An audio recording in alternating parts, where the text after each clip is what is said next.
Bird banding is a very interesting method that is commonly employed to study the movements of birds and the activities of birds. It was something that was first sort of pioneered and developed in this country in the early 1900s.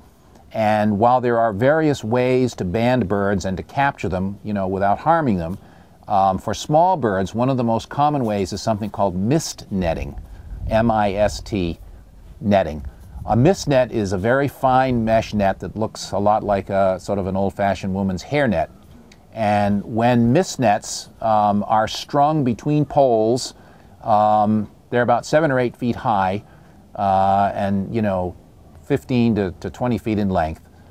If these are strung through heavily wooded areas where against a backdrop of foliage and leaves that netting is almost invisible, then birds that are moving through the undergrowth or whatever, not seeing the nets will fly into them, and the nets are loosely strung, so there's pouches. They get entangled, and then the bird bander periodically checks the nets, very carefully removes the bird, takes it to a place where then it can be banded.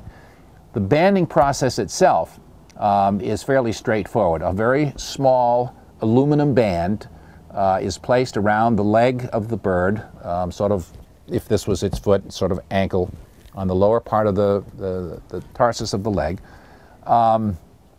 And that band contains a number and some information, and every bird that's ever banded has a unique identifying number and the information on the little band, so that if anybody finds the bird, either recaptures it or maybe it flies into a window, somebody picks it up on their deck or whatever and finds it dead. If they remove the band, it tells them to notify the U.S. Fish and Wildlife Service with their headquarters in Laurel, Maryland, and supply the information about the band number, if they know what kind of a bird it is, or even if they don't, and so forth and so on. So that's the way that over time, as millions and millions of birds have been banded, information is obtained. Now, for things like ducks and birds that are regularly hunted by hunters and so forth, that's one of the easiest ways to get band information back, because the birds are regularly being harvested, and if a hunter finds a duck that has a band on it, he removes the band, sends the information to the U.S. Fish and Wildlife Service, and through that technique, eventually a huge amount of information has been gained about the comings and goings of bird species in this country.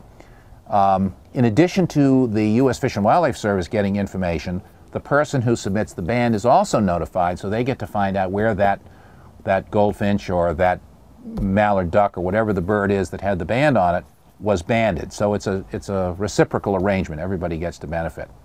Now, just to take that to the next level, it's also possible to band birds with color bands, so that using binoculars, you can look at the combination of bands, because you can put sometimes several of these small lightweight bands on a bird's leg without doing any damage. So if there's a red over green on the left leg and a silver band on the right ankle or whatever, that information eventually can be useful to either the researchers who's studying, let's say, a bird that's on its territory so you can see it every day, or maybe birds coming to a feeding station or whatever. In the case of some of the shorebirds and sandpipers and things that are long-distance migrants that actually breed in Canada and spend the winter in South America, a lot of them are being banded so that it's possible, looking through binoculars or a telescope, to look at color bands or even little colored flags that are placed on the legs of the birds. So it's a research technique, basically, that allows bird banders who are licensed. In other words, this is not something you want to just try at home. You have to be licensed to band birds. It's a way that they have derived a huge amount of information about the comings and goings of migratory birds, as well as the behavior of birds in a confined area and so forth, how long they live, etc.